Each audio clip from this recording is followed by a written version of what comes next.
très cher père. Tu m'as demandé récemment pourquoi je prétends avoir peur de toi.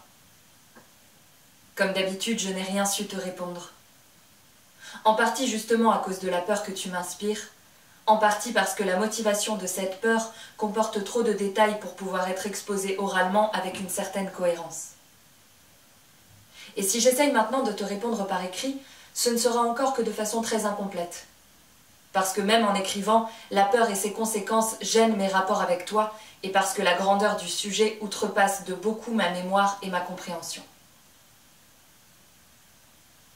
En ce qui te concerne, les choses se sont toujours présentées très simplement. Du moins pour ce que tu en as dit devant moi, et sans discrimination devant beaucoup d'autres personnes. Tu voyais cela à peu près de la façon suivante. Tu as travaillé durement toute ta vie, tu as tout sacrifié pour tes enfants, pour moi surtout. En conséquence, j'ai mené la grande vie. J'ai eu liberté entière d'apprendre ce que je voulais, j'ai été préservée des soucis matériels, donc je n'ai pas eu de soucis du tout. Tu n'as exigé aucune reconnaissance en échange, tu connais la gratitude des enfants. Mais tu attendais au moins un peu de prévenance, un signe de sympathie. Au lieu de quoi, je t'ai fui depuis toujours pour chercher refuge dans ma chambre auprès de mes livres, auprès d'amis fous ou d'idées extravagantes. Je ne t'ai jamais parlé à cœur ouvert, je ne suis jamais allée te trouver au temple, d'une manière générale, je n'ai jamais eu l'esprit de famille, je ne me suis jamais souciée ni de ton commerce, ni de tes autres affaires. Et tandis que je ne remue pas le petit doigt pour toi, je ne t'apporte même pas un billet de théâtre, je fais tout pour mes amis. Si tu résumes ton jugement sur moi, il s'ensuit que ce que tu me reproches n'est pas quelque chose de positivement inconvenant ou méchant, mais de la froideur, de la bizarrerie, de l'ingratitude. Et ceci, tu me le reproches comme si j'en portais la responsabilité. Comme s'il m'avait été possible d'arranger les choses autrement, disons en donnant un coup de barre. Alors que tu n'as pas le moindre tort, à moins que ce ne soit celui d'avoir été trop bon pour moi. Cette description dont tu uses communément, je ne la tiens pour exacte que dans la mesure où je te crois, moi aussi, absolument innocent de l'éloignement survenu entre nous. Mais absolument innocent, je le suis aussi. Si je pouvais t'amener à le reconnaître, il nous serait possible d'avoir, je ne dis pas une nouvelle vie, nous sommes tous deux beaucoup trop vieux pour cela, mais une espèce de paix. D'arriver non pas à une suspension, mais à un adoucissement de tes éternels reproches. Tu m'as dit récemment, je t'ai toujours aimé. Et quand même, je ne me serais pas comportée extérieurement avec toi comme d'autres pères ont coutume de le faire, justement parce que je ne peux pas feindre comme d'autres. Or, père, je n'ai jamais, dans l'ensemble, douté de ta bonté. Mais je considère cette remarque comme inexacte. Tu ne peux pas feindre, c'est juste. Mais affirmer pour cette unique raison que les autres pères le font, ou bien relève de la pure chicane, ce qui interdit de continuer la discussion, ou bien, et selon moi c'est le cas, exprime de façon voilée le fait qu'il y a quelque chose d'anormal entre nous. Quelque chose que tu as contribué à provoquer, mais sans qu'il y ait de ta faute. Si c'est vraiment cela que tu penses, nous sommes d'accord. Je ne dis pas naturellement que ton action sur moi soit seule cause de ce que je suis devenue, ce serait exagéré. Quand j'aurais été élevée absolument à l'écart de ton influence, il est fort possible que je n'eusse pu devenir un homme selon ton cœur. Sans doute aurais-je tout de même été un être faible, anxieux, hésitant, inquiet, mais j'aurais cependant été tout autre et nous aurions parfaitement pu nous entendre. J'aurais été heureux de t'avoir comme ami, comme chef, comme oncle, comme grand-père, même, encore qu'avec plus d'hésitation, comme beau-père. Mais comme père, tu étais trop fort pour moi. D'autant que mes frères sont morts en bas âge, que mes sœurs sont nées que bien plus tard, et que, en conséquence, j'ai dû soutenir seule un premier choc pour lequel j'étais beaucoup trop faible.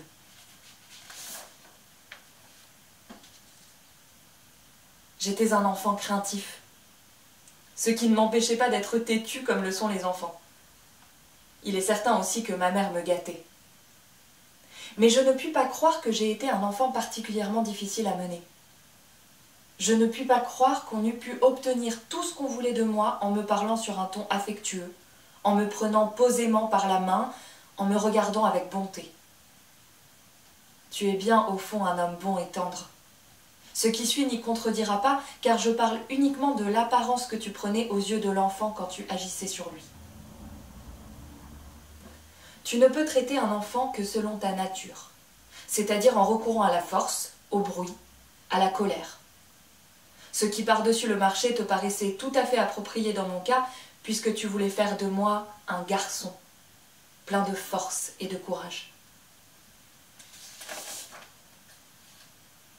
De mes premières années, je ne me rappelle qu'un incident. Peut-être t'en souvient-il aussi. Une nuit, je ne cessais de pleurnicher en réclamant de l'eau. Non pas assurément parce que j'avais soif, mais en partie pour vous irriter, en partie pour me distraire. De violentes menaces répétées plusieurs fois étant restées sans effet, tu me sortis du lit, me portas sur la pavlatch et m'y laissa un moment seul, en chemise, debout devant la porte fermée. Je ne prétends pas que ce fût une erreur. Peut-être t'était-il impossible alors d'assurer le repos de tes nuits par un autre moyen. Je veux simplement, en le rappelant, caractériser tes méthodes d'éducation et leur effet sur moi. Il est probable que cela a suffi à me rendre obéissant par la suite. Mais intérieurement, cela m'a causé un préjudice. Conformément à ma nature, je n'ai jamais pu établir de relation exacte entre le fait tout naturel pour moi de demander de l'eau sans raison et celui particulièrement terrible d'être porté dehors. Bien des années après, je souffrais encore à la pensée douloureuse que cet homme gigantesque, mon père, l'ultime instance, pouvait presque sans motif me sortir du lit la nuit pour me porter sur la pavlatch, prouvant par là à quel point j'étais nulle à ses yeux. À cette époque, ce n'était qu'un modeste début. Mais ce sentiment de nullité qui s'empare si souvent de moi tient pour beaucoup à ton influence. Il m'aurait fallu un peu d'encouragement, un peu de gentillesse. J'aurais eu besoin qu'on dégageât un peu mon chemin, au lieu de quoi tu me le bouches dans l'intention louable, certes, de m'en faire prendre un autre. Mais à cet égard, je n'étais bon à rien. Tu m'encourageais par exemple quand je marchais au pas et saluais bien. Mais je n'étais pas un futur soldat. Ou bien tu m'encourageais quand je parvenais à manger copieusement, ou même à boire de la bière, quand je répétais des chansons que je ne comprenais pas ou rabâchais tes phrases favorites. Mais rien de tout cela n'appartenait à mon avenir. Et il est significatif qu'aujourd'hui encore tu ne m'encourages que dans les choses qui te touchent personnellement, quand ton sentiment de ta valeur est en cause, soit que je le blesse, soit qu'il se trouve blessé à travers moi. Autrefois, j'aurais eu besoin d'encouragement en toutes circonstances, car j'étais déjà écrasée par la simple existence de ton corps. Il me souvient par exemple que nous nous déshabillions souvent ensemble dans une cabine. Moi, maigre, chétif, étroit, toi fort, grand, large. Déjà dans la cabine, je me trouvais lamentable. Et non seulement en face de toi, mais en face du monde entier, car tu étais pour moi la mesure de toute chose. Mais quand nous sortions de la cabine et nous trouvions devant les gens, moi te tenant la main, petite carcasse pieds nus vacillant sur les planches, ayant peur de l'eau, incapable de répéter les mouvements de natation que dans une bonne intention certes, mais à ma grande honte, tu ne cessais littéralement pas de me montrer, j'étais très désespérée. Là où j'étais encore le plus à l'aise, c'est quand il t'arrivait de te déshabiller le premier et que je pouvais rester seule dans la cabine pour retarder la honte de mon apparition publique. Jusqu'au moment où tu venais voir ce que je devenais et où tu me poussais dehors. Je t'étais reconnaissant de ce que tu ne semblais pas remarquer ma détresse, et d'autre part, j'étais fière du corps de mon père. Il subsiste d'ailleurs aujourd'hui encore une différence de ce genre entre nous. À ceci répondit par la suite ta souveraineté spirituelle. Grâce à ton énergie, tu étais parvenu tout seul à une si haute position que tu avais une confiance sans borne dans ta propre opinion. De ton fauteuil, tu gouvernais le monde. Ton opinion était juste, tout autre était folle, extravagante, méchungue, anormale. Et avec cela, ta confiance en toi-même était si grande que tu n'avais pas besoin de rester conséquent pour continuer à avoir raison. Il pouvait aussi arriver que tu n'eusses pas d'opinion du tout. Et il s'ensuivait nécessairement que toutes les opinions possibles en l'occurrence étaient fausses, sans exception. Tu pris à mes yeux ce caractère énigmatique qu'ont les tyrans, dont le droit ne se fonde pas sur la réflexion, mais sur leur propre personne. C'est du moins ce qu'il me semblait. Ton jugement négatif pesait dès le début sur toutes mes idées indépendantes de toi en apparence. Ici, je ne parle pas de je ne sais quelle idée supérieure, mais de n'importe quelle petite affaire d'enfant. Il suffisait simplement d'être heureux à propos d'une chose quelconque, d'en être empli, de rentrer à la maison et de le dire, et l'on recevait en guise de réponse un sourire ironique, un hochement de tête, un tapotement de doigts sur la table.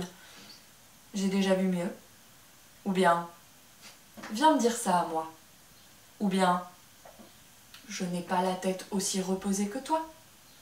Ou bien, ça te fait une belle jambe. Ou bien encore, en voilà un événement.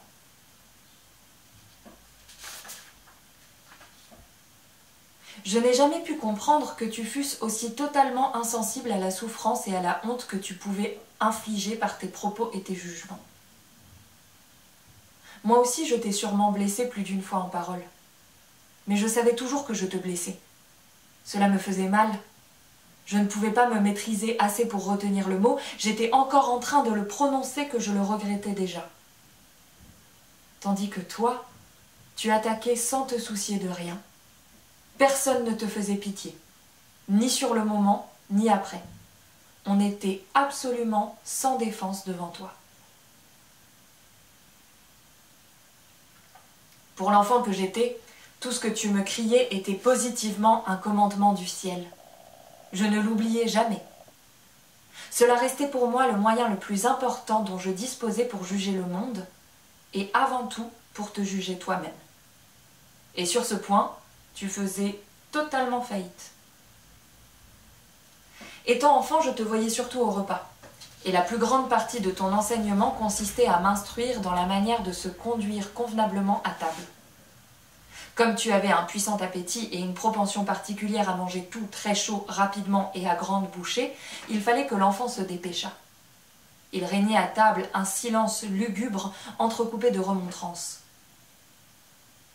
Mange d'abord, tu parleras après. Ou bien, plus vite, plus vite, plus vite. Ou bien, tu vois, j'ai fini depuis longtemps.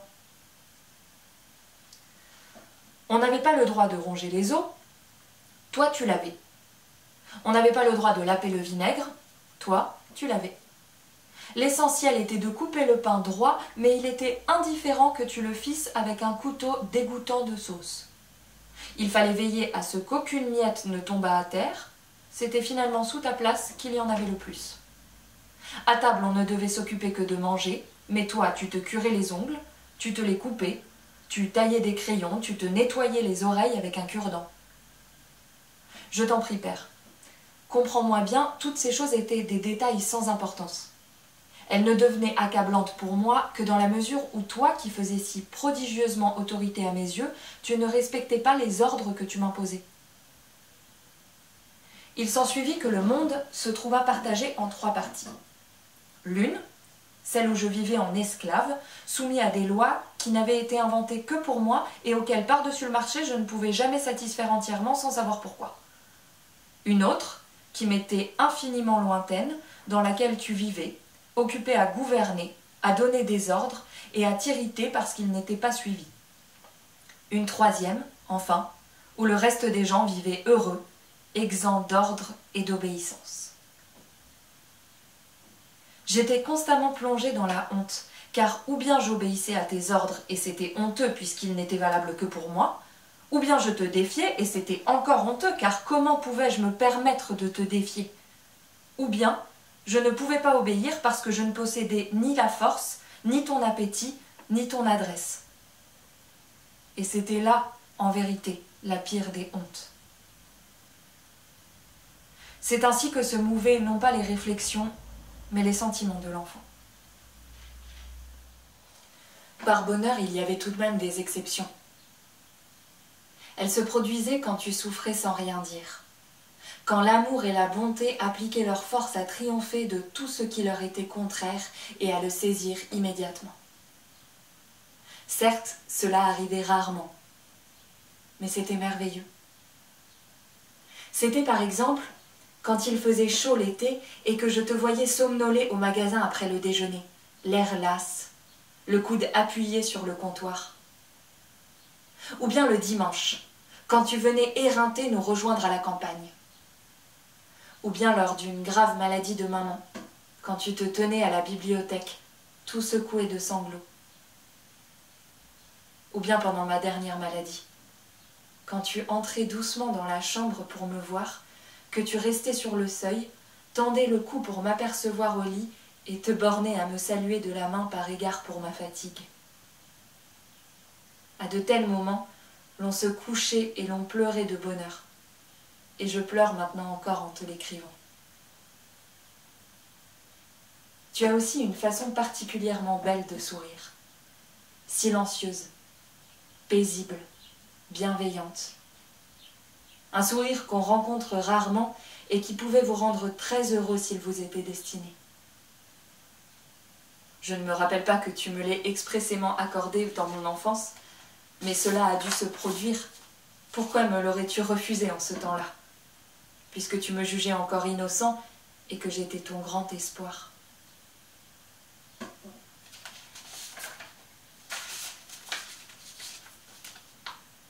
Il est encore vrai que tu ne m'as, pour ainsi dire, jamais vraiment battu. Mais tes cris, la rougeur de ton visage, ta manière hâtive de détacher tes bretelles et de les disposer sur le dossier d'une chaise, tout cela était presque pire que les coups. Il en va de même pour un homme qui est sur le point d'être pendu. Si on le pend vraiment, il meurt et tout est fini. Mais qu'on l'oblige à assister à tous les préparatifs de la pendaison, qu'on ne lui communique la nouvelle de sa grâce que lorsque le nœud lui pend déjà sur la poitrine, et il se peut qu'il ait à en souffrir toute sa vie. Pour comble, l'accumulation de tous ces moments où, selon l'opinion que tu manifestais clairement, j'aurais mérité des coups et n'y avais échappé de justesse que par l'effet de ta miséricorde, faisait naître en moi, une fois de plus, une grande conscience de ma culpabilité. Je tombais sous ta coupe de tous les côtés à la fois. Tu m'as depuis toujours fait un reproche, d'avoir vécu grâce à ton travail dans la tranquillité, le confort, l'abondance. Ici, je pense à certaines remarques qui auraient positivement dû me creuser des rides dans le cerveau, telles que, dès l'âge de 7 ans, je circulais de village en village avec ma carriole. Nous étions obligés de dormir tous dans une seule pièce. Nous étions heureux quand nous avions des pommes de terre à manger. J'étais si mal vêtue en hiver que j'ai eu des plaies ouvertes aux jambes pendant des années. Tout petit garçon, il me fallait déjà aller à Pizek pour travailler au magasin. Chez moi, on ne me donnait rien. Même quand j'ai été soldat, c'est encore moi qui envoyais de l'argent à la maison. Mais tout de même, pour moi, mon père était toujours mon père. Qui donc sait cela aujourd'hui? Qu'en savent donc les enfants? Est-ce qu'un enfant d'aujourd'hui peut le comprendre? En d'autres circonstances, de tels récits auraient pu constituer un excellent moyen pédagogique. Ils auraient pu fortifier l'enfant et l'encourager à surmonter des souffrances et des privations analogues à celles que le père avait endurées. Mais ce n'était pas ce que tu voulais. Grâce aux résultats de tes efforts, précisément, la situation n'était plus la même. Rien ne fournissait plus l'occasion de se distinguer de la manière dont tu l'avais fait. Tu avais coutume de dire, sur un ton de plaisanterie amère, que nous avions la vie trop belle. En un sens pourtant, cette plaisanterie n'en est pas une. Ce que tu avais acquis en luttant, nous le recevions de ta main. Mais ce combat pour la vie extérieure qui t'avait été immédiatement accessible et qui, bien entendu, ne nous était pas plus épargné qu'à toi, il nous fallait le gagner sur le tard, à l'âge adulte, avec des forces qui étaient demeurées celles d'un enfant. Mon appréciation de moi-même était beaucoup plus dépendante de toi que de n'importe quoi d'autre, d'un succès extérieur par exemple. Le succès n'était que le réconfort d'un instant, rien de plus, mais de l'autre côté, ton poids m'entraînait de plus en plus lourdement. Jamais, pensais-je, je ne passerai l'examen de première classe à l'école communale. Mais je le passais. J'avais même un prix. Dans ce cas, je serais certainement refusée à l'examen d'entrée du lycée. Mais j'étais reçue. Maintenant, j'étais sûre d'échouer en première du lycée, mais je n'échouais pas et je continuais à monter de classe. Cependant, je n'en tirais aucune raison d'espoir, au contraire. J'étais toujours convaincue, et le désaveu que je lisais sur ton visage m'en fournissait bel et bien la preuve, que plus j'avais de succès et plus l'issue serait finalement désastreuse. Je voyais souvent en pensée la terrible assemblée des professeurs qui, lorsque j'aurais passé avec succès l'examen de première puis de seconde, se réuniraient en seconde puis en troisième, etc., pour examiner ce cas unique et révoltant et découvrir comment j'avais pu, moi, le plus incapable et en tout cas le plus ignorant de tous, arriver sournoisement jusqu'à une pareille hauteur. Jusqu'à cette classe qui, maintenant que l'attention générale était attirée sur moi, allait naturellement me vomir aussitôt, au milieu de l'allégresse de tous les justes délivrés de ce cauchemar. Il n'est pas facile pour un enfant de vivre avec de pareilles idées.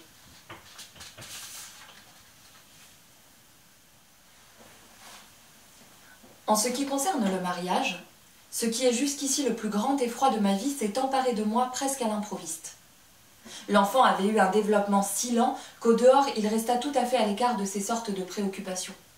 De temps à autre, la nécessité d'y penser s'imposait, mais rien ne pouvait laisser prévoir qu'elle lui préparait une épreuve constante et décisive, la plus inexorable de toutes. En fait, pourtant, mes tentatives de mariage ont donné naissance à la plus grandiose, à la plus prometteuse des tentatives de libération. Il est vrai qu'ensuite, le grandiose de l'échec a été à la mesure de l'effort.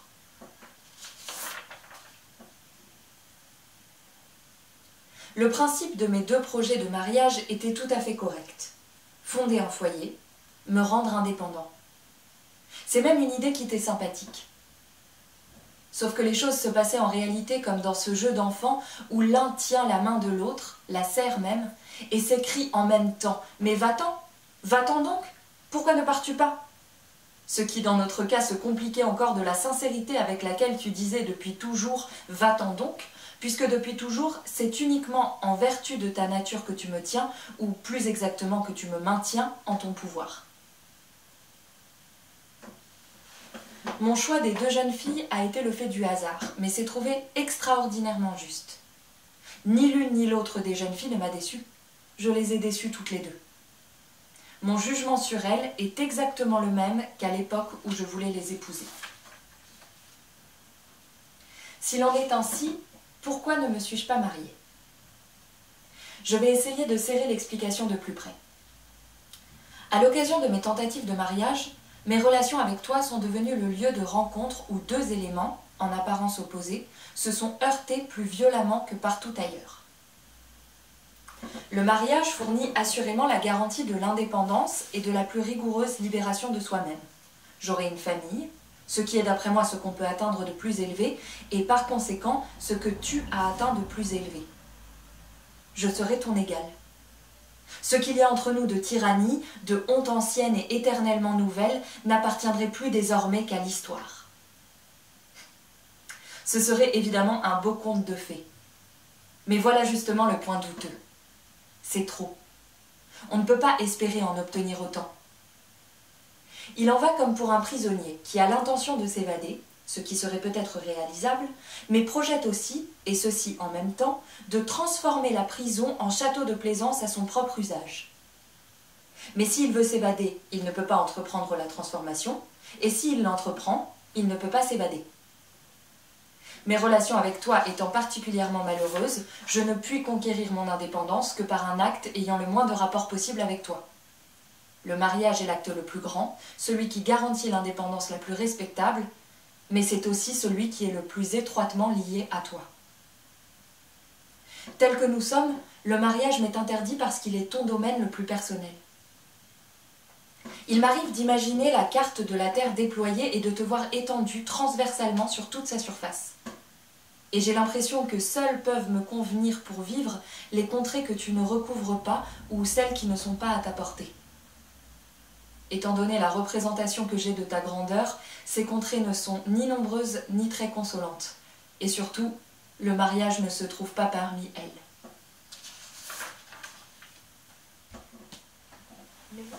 Mais l'obstacle essentiel à mon mariage, c'est la conviction maintenant indéracinable que pour pourvoir à la suffisance d'une famille, et combien plus encore pour en être vraiment le chef, il faut avoir toutes ces qualités que j'ai reconnues en toi, bonnes et mauvaises, prises ensemble, telles qu'elles se trouvent organiquement réunies dans ta personne.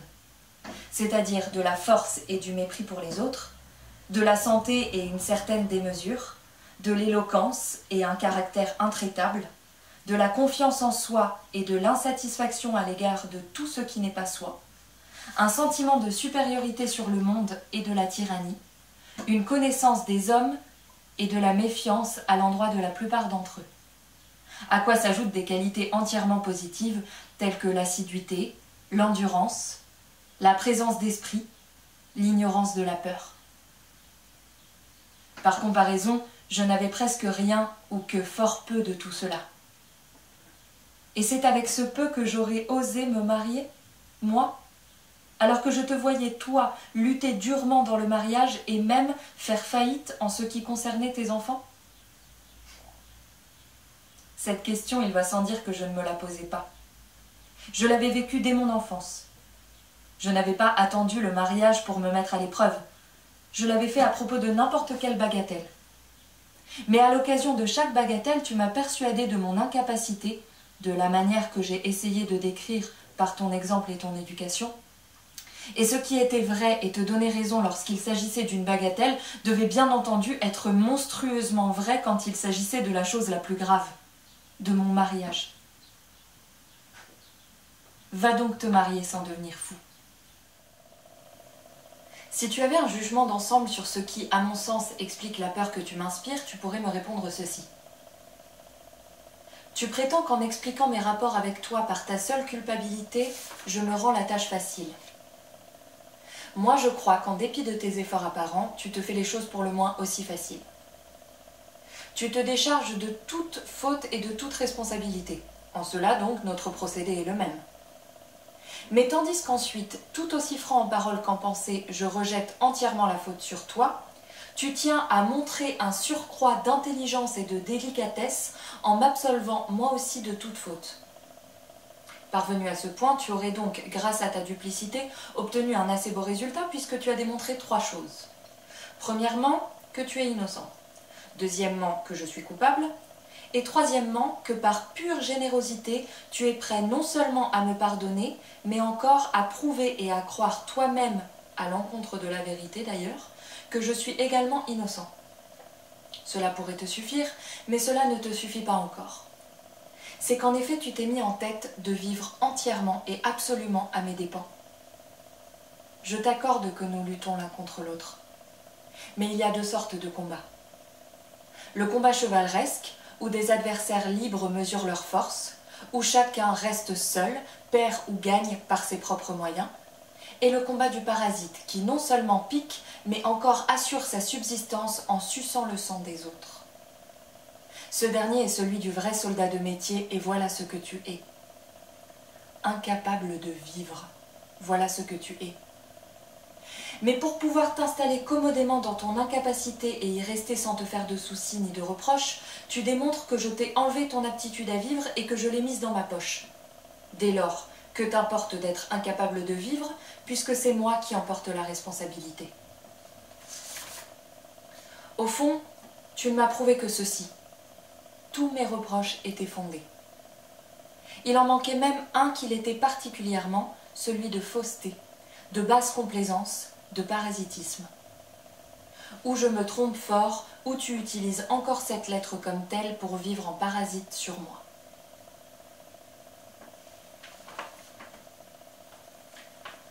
À ceci, je réponds d'abord que cette objection, qu'on peut d'ailleurs retourner en partie contre toi, ne vient pas de toi, mais de moi. C'est que rien, pas même ta méfiance à l'égard des autres, n'égale la méfiance en moi-même, dans laquelle j'ai été élevée par toi. Je ne dis pas que cette objection soit dénuée de tout fondement. Il est clair que les choses réelles ne peuvent pas s'assembler comme les preuves dans ma lettre. La vie est plus qu'un jeu de patience. Mais avec le correctif apporté par l'objection, correctif que je ne peux ni ne veux exposer en détail, il me semble qu'on arrive malgré tout à un résultat approchant d'assez près la vérité pour nous apaiser un peu, et nous rendre à tous les deux la vie et la mort plus faciles. France.